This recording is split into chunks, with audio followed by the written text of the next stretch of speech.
Cedar Fair. Whether you are a roller coaster enthusiast or barely enthusiastic about roller coasters, odds are you've heard the name Cedar Fair. And more likely than not, if you're watching this video, you've attended at least one park on your screen. Now, Cedar Fair is the second largest regional theme park operator in North America, second only to Six Flags. Back to them in just a moment. These parks are operated and spread out between 10 states and also one location in Canada. The two locations in Texas, they are water park only. But back to Six Flags. Last year, Cedar Fair and Six Flags announced that they would merge to become one giant regional theme park chain. And it made me ask, which Cedar Fair park provides the best overall experience in 2024?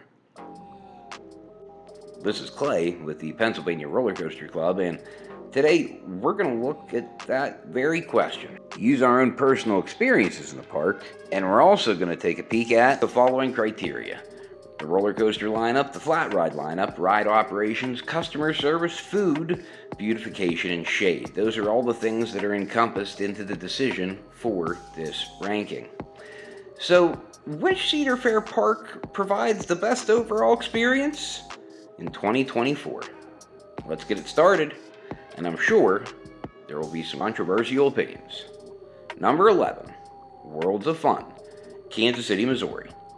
So, Worlds of Fun, if I had to give the high point for this park, we were actually pleasantly surprised by the food and the dining options in the park. Each meal that we had there was quite good, actually. And I had been there for 3 different visits in the last 2 seasons. And the ride lineup is not terrible, but it's also not what I would consider to be strong. I do believe that even with Mama being trimmed a bit, that it's still a pretty darn good ride, and Patriot, I think, is a pretty good ride, and Prowler is really a mid to high tier GCI, probably closer to the high tier. It's just the rest of the lineup is very filler-esque. And you know what? Some of the customer service is questionable at best. Number 10, Michigan's Adventure. Now, Michigan's Adventure doesn't necessarily have the best reputation, but what I will tell you is Shivering Timbers is absolute world-class elite as far as wooden roller coasters go. And they're putting a lot of work into Wolverine Wildcat as well. Customer service is phenomenal.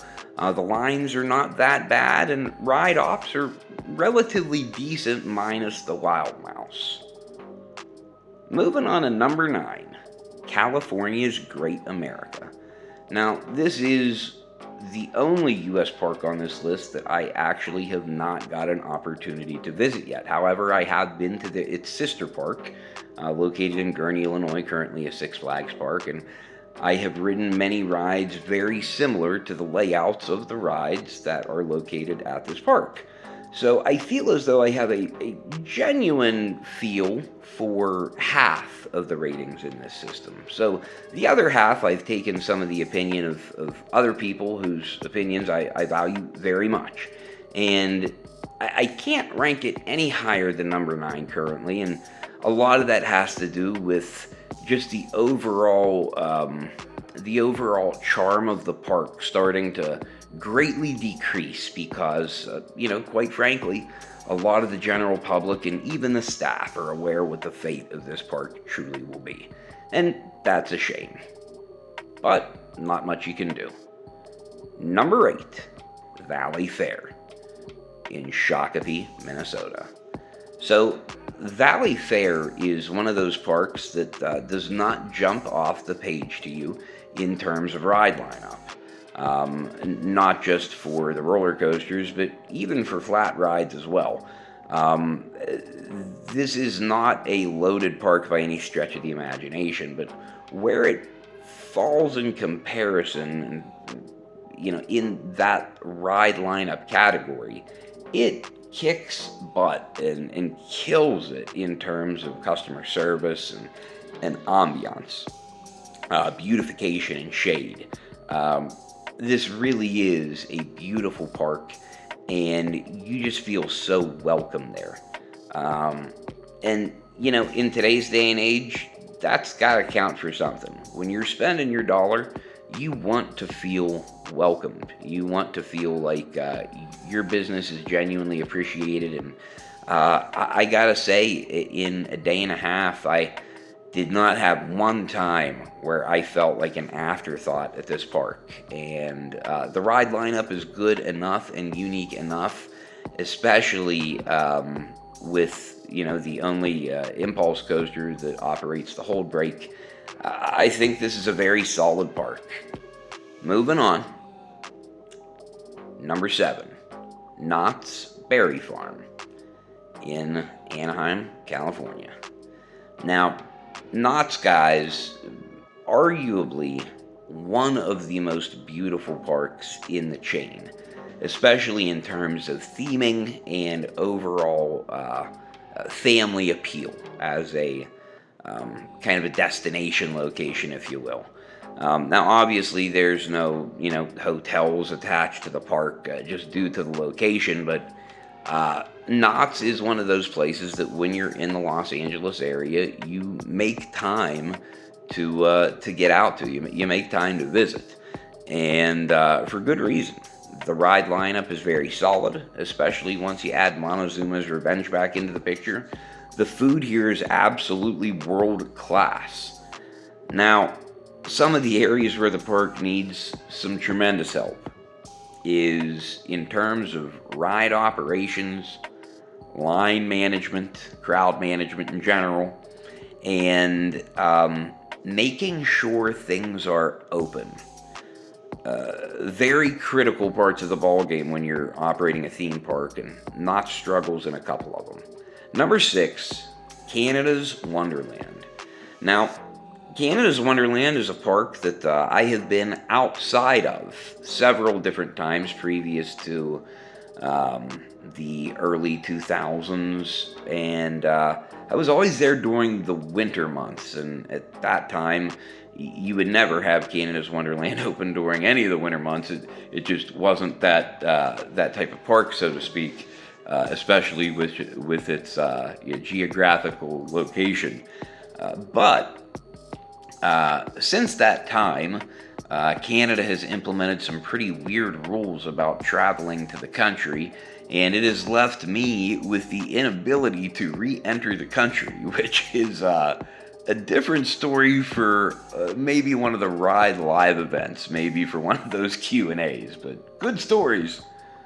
Moving on, number 5, Cedar Point. And guys, now we are in the top 5. We are talking about the 5 best places to be within the Cedar Fair chain in 2024, and even with the problems and the issues with Top Thrill 2, and I know I'm even sick of saying the name myself, I'm actually going to come to the defense of Cedar Point for one brief moment.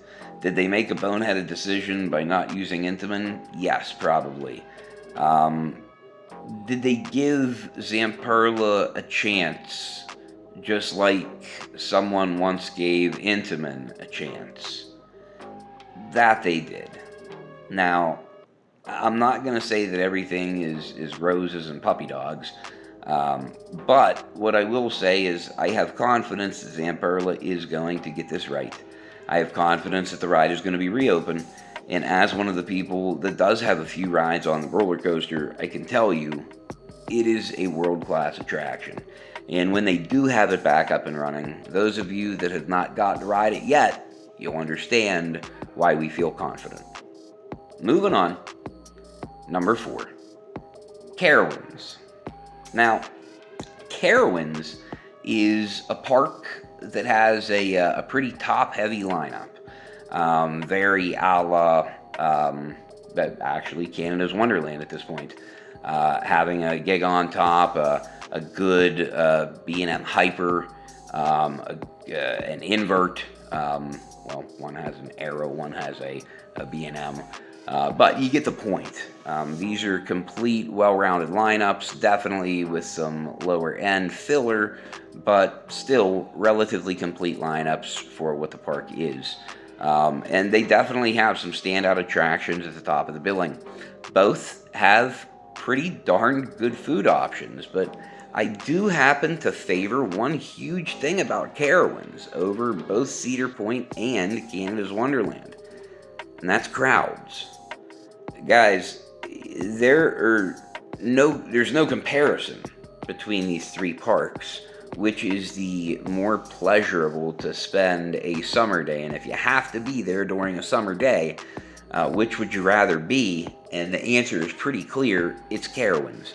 As far as crowd management goes and having the ability to cycle through lines quickly, Carowinds definitely one step above in that category. Moving on, number 3, Kings Island. Now, I know this is going to be controversial, and it was even controversial to me when I ended up making this decision. We all know all the pros of Kings Island. They have a phenomenal ride lineup, not just flat rides, but the roller coaster lineup. It's incredibly well-rounded. There are really no stinkers that are in the park. They have really solid food options. You're probably asking, well, what's the issue? And, at face value, nothing is really the issue. But they really dropped the ball, not only with some food items this year for the park, but they also seemingly have reduced some portion size in a few instances from what we have seen firsthand in the park, while raising prices, which is a little bit of a rough look for the public, as well as I want to say this gently. Yes, they do have a VIP lounge at Kings Island, and thank you so much, guys, for giving us one. It is very appreciated, but I feel like you could have done more there. You guys are supposed to set the bar, and you allowed the bar to be set on you. But moving on, number 2, Dorney Park. Now, Dorney Park, guys, this has quickly become, over the last 3 seasons, one of my absolute favorite parks within the chain. And let's go back to the things that matter most. And that's about leaving at the end of the day feeling like your time was used intelligently, that you had a great time, and that you feel appreciated as a paying customer. Please pause while I get on my soapbox. Alright, I'm on my soapbox, and I'm about to start. This little rant is about my good friend, the Iron Menace. Now, guys, there has been a lot of complaining about some type of jerk at the end of the ride where it's so headbanging and so uncomfortable, but I got a newsflash for you. It's really not. It's really not. You can slow just about any tight transition on any roller coaster down to a couple 100ths of a frame, and it's going to look just the same. I mean, when you're fitting a ride like that and you're coming so hot into the brake run and you have to do a tight transition because you're on a limited plot of land, sometimes it's not going to be perfect butter smooth, but it doesn't mean that it's rough. Alright, I'm done. Off my box. But Dorney does an amazing job at not just making the guests feel special, but making sure that the day isn't too much for them. What do I mean by that? They offer an amazing shaded area for their guests to sit, and it doesn't cost you a penny. That is huge. You don't have to be a VIP member for it. They provide an area that's arguably as nice as Kings Island's VIP lounge to the general public out in the new Iron Menace section of the park. And it's things like that that make you feel special.